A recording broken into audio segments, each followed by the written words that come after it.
জুবিনবিহীন এটা প্ৰথম ভোগালী উৎসৱ। পোনপ্ৰথমে অসমবাসীলৈ ভোগালী বিহু শুভেচ্ছা জ্ঞাপন কৰিছোঁ।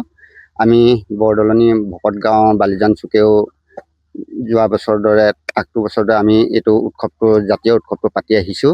গতিকে এইবাৰ অলপ ব্যক্তিক্ৰম কৰিছোঁ, এইকাৰণে কৰিছোঁ আমাৰ মাজত দুখ ক্ষোভ মনত বেজাৰে আমি অসমৰ এটা জাতীয় সম্পদ বুলি ক'ব লাগিব আমি হেৰুৱাইছোঁ।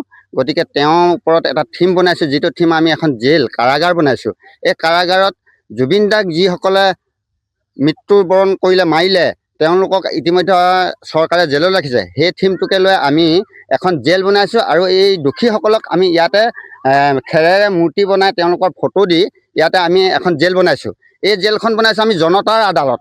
এই আদালতত তেওঁলোক ইতিমধ্যে মেজি যিদিনাখনি আমি জ্বলাম, সেইদিনাখনি এই ভেলাঘৰটো এই জেলখন জ্বলাই দিম। তেওঁলোকক তাতে মানে জনতা আদালতত তেওঁলোকক দোষী সাব্যস্ত কৰিলোঁ বুলি আমি এই বস্তুটো থিমটো দেখাইছোঁ। আৰু লগতে জুবিনদাৰ যিহেতু আমাৰ মাজত নাই, নোহোৱাৰ বাবে তেওঁক আমি ইয়াৰ পৰাই তেওঁ য'তেই থাকক মংগল কামনা কৰিছোঁ। আৰু তেওঁক লৈ আমি টুপি জাষ্টিছ ফৰ জুবিন দা লিখিছোঁ, গীটাৰখন বনাইছোঁ। গতিকে অসমবাসীয়ে ন্যায় পাওক, এইটোৱে আমাৰ কামনা কৰিছোঁ।